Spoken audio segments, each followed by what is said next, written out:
বন্যার পানি রেখে গেছে ধ্বংসের চিহ্ন। কোথাও ভেঙে গেছে সড়ক, কোথাও ক্ষতিগ্রস্ত হয়েছে ঘরবাড়ি এবং অবকাঠামো। বিশেষ করে সাতকানিয়ার ঢেমশা এলাকার নতুন নির্মিত একটি সড়ক ধসে পড়ায় চরম ভোগান্তিতে পড়েছেন ৩ ইউনিয়নের লাখো মানুষ। নিবিড় সাহার প্রতিবেদন দেখুন। হতে পারে আমি কোনো গর্তে দাঁড়িয়ে আছি, কিন্তু এটি কোনো গর্ত নয়। এটি সাতকানিয়ার সাথে ৩টি ইউনিয়নের যোগাযোগের অন্যতম রাস্তা, যেটি চলতি বছর বন্যায় মারাত্মকভাবে ক্ষতিগ্রস্ত হয়েছে। ধসে গেছে পুরো রাস্তা, ভেসে গেছে ইট আর পিচ, তৈরি হয়েছে ক্ষত। রাস্তার বয়স মাস পেরোয়নি, এর মাঝেই বন্যার ধাক্কা। আধা কিলোমিটার অংশ জুড়ে এই হাল। এই রাস্তাতে আর গাড়ি ঢুকবে না, রাস্তা ভাঙে গেছে। রুটটা ভেঙে গেছে, এটাই আমাদের যাতায়াতের পথ মেইন।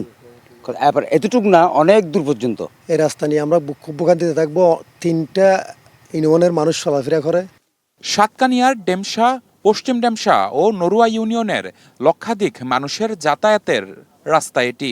স্থানীয়রা বলছেন, তাদের এখন বিকল্প রাস্তা ব্যবহার করে উপজেলা সদরের সঙ্গে যোগাযোগ রাখতে হচ্ছে।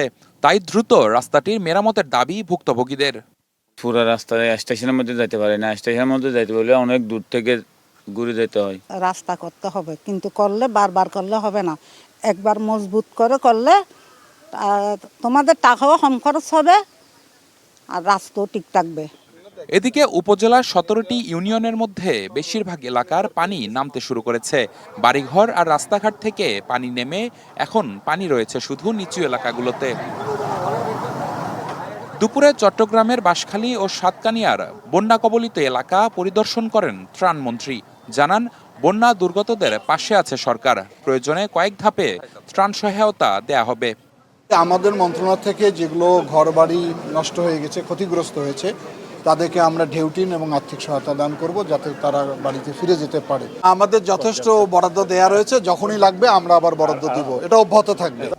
সহসায় কেটে যাবে মানুষের দুর্ভোগ, এমনটাই প্রত্যাশা সবার। নিবিড় সাহা, স্টার নিউজ, চট্টগ্রাম।